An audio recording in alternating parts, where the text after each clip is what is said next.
ನಾನಿವತ್ತು ಹೇಳ್ತಾ ಇರ್ತಕ್ಕಂಥ ರೆಸಿಪಿ ಸಪ್ನೀರು ಅಂತಾರೆ, ಕೆಲವು ಕಡೆ ಕ್ಯೂಸ್ ಹೆಸರು, ಕೆಲವು ಕಡೆ ಉಪ್ಸಾರು ಅಂತಾರೆ. ಸೌತ್ ಕರ್ನಾಟಕ ಫೇಮಸ್ ರೆಸಿಪಿ ನೋಡಿ. ಸಿಂಪಲ್, ನಾನೊಂದು 300-400 ಗ್ರಾಮ್ ಹಸಿ ಅವರೆಕಾಳನ್ನ ತೊಗೊಂಡಿದ್ದೀನಿ. ಇದಕ್ಕೂ ಮುಂಚೆ ನಾನು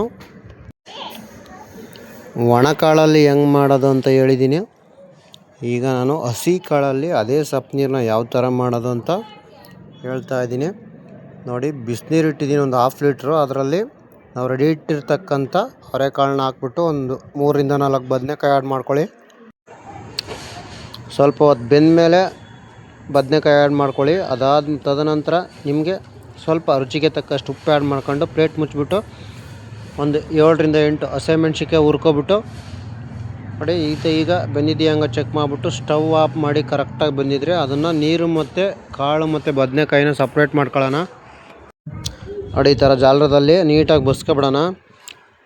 ಬಸ್ಕೊಂಡಿದ್ದಾದಮೇಲೆ ನಾವು ಈಗ ಅದರಲ್ಲಿರ್ತಕ್ಕಂಥ ಬದನೆಕಾಯಿನ ಈಚೆ ಕಡೆ ತೆಗೆದು ನೋಡಿ, ಬೆಂದಿದೆ ಕಾಳು.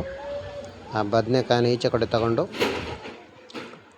ಸ್ವಲ್ಪ ಕೊತ್ತಂಬರಿ ಸೊಪ್ಪು, ಸ್ವಲ್ಪ ಹುಣಸೆ ಹುಳಿ ಮತ್ತು ಬದನೆಕಾಯಿ, ಸುಟ್ಟಿರ್ತಕ್ಕಂಥ ಹಸಿಮೆಣ್ಸಿಕಾಯಿ ಮತ್ತು ಬಸ್ತಿರ್ತಕ್ಕಂಥ ನೀರನ್ನ ಆ್ಯಡ್ ಮಾಡಿಬಿಟ್ಟು ಚೆನ್ನಾಗಿ ಕ್ಯೂಚ್ಕೊಬಿಡೋಣ. ಇದು ನೀವು ನೆಗ್ಲೆಕ್ಟ್ ಮಾಡ್ಬೋದು, ಏನು ಈ ಥರ ಮಾಡ್ತಾವ್ರೆ ಅಂತ ಹೇಳ್ಬಿಟ್ಟು.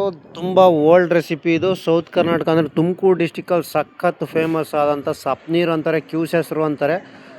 ಒಂದು ಸಲ ಟ್ರೈ ಮಾಡಿ, ಲೈಫ್ ಟೈಮ್ ಮರೆಯಲ್ಲ. ಇದಕ್ಕೆ ಒಂದು 4-5 ಬೆಳ್ಳುಳ್ಳಿನ ಜಜ್ಕೊಂಡು ಹಾಕ್ಕೊಂಡು ಚೆನ್ನಾಗಿ ಕ್ಯೂಸ್ಕೊಳ್ರಿ